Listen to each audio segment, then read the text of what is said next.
Goa governor PS ശ്രീധരൻപിള്ളയുടെ അടിയന്തരാവസ്ഥ ഇരുട്ടിന്റെ നിലവിളികൾ എന്ന പുസ്തകത്തിന്റെ 3-ാം പതിപ്പ് പ്രകാശനം ചെയ്തു. മാതൃഭൂമി ബുക്സ് പുറത്തിറക്കിയ പുസ്തകത്തിന്റെ പ്രകാശനം സാഹിത്യകാരൻ ടി പത്മനാഭൻ നിർവഹിച്ചു. റിട്ടയർഡ് ജസ്റ്റിസ് KT ജ്യോതീന്ദ്രനാഥ് പുസ്തകം ഏറ്റുവാങ്ങി. അടിയന്തരാവസ്ഥ അവസാനിച്ചിട്ടില്ലെന്നും രൂപത്തിലും ഭാവത്തിലുമുള്ള വ്യത്യാസത്തോടെ ഇന്നും നിലനിൽക്കുന്നുവെന്നും ടി പത്മനാഭൻ പറഞ്ഞു. അടിയന്തരാവസ്ഥ കാലത്തെ അനുഭവങ്ങൾ ശ്രീധരൻപിള്ളയും പങ്കുവച്ചു.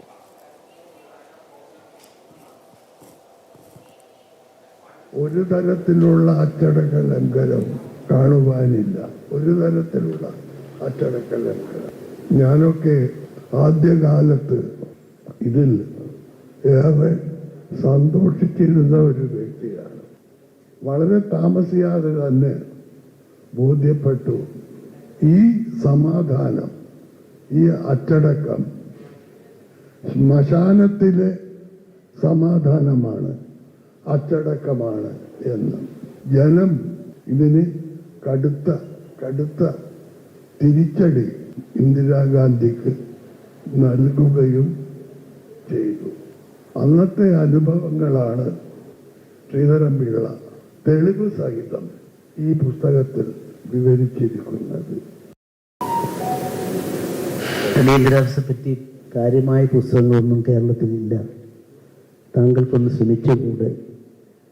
അന്ന് ഞാൻ ഉണ്ടായിരുന്ന രാഷ്ട്രീയ പ്രസ്ഥാനത്തിൻ്റെ സംസ്ഥാനത്തെ ഉന്നതമായ ചുമതല വഹിക്കുന്ന ഒരാൾ കൂടിയായിരുന്നു. എന്നിട്ടും അദ്ദേഹം എന്നോട് നിർബന്ധിച്ചു. എന്നിട്ടൊരു കാര്യം പറയുകയുണ്ടായി: താങ്കൾ എഴുതിയാൽ അത് നിഷ്പക്ഷമായിരിക്കുമെന്ന് എനിക്ക് ഉറപ്പുണ്ട് എന്ന് അദ്ദേഹം പറയുകയും, നൗഷാദ് ഇവിടെയുണ്ട്.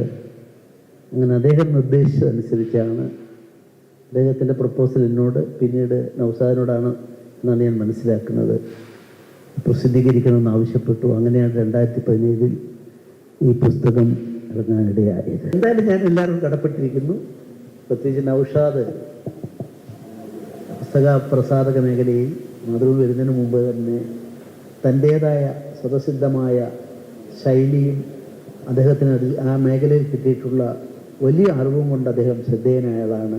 മാതൃഭൂമി ഇന്ന് കേരളത്തിലെ പുസ്തകപ്രസാധ മേഖലയിലെ ഏറ്റവും ഉന്നത സ്ഥലങ്ങളിലേക്ക് എത്തിയിരിക്കുന്നു എന്നുള്ള വസ്തുത അഭിമാനകരമാണ്.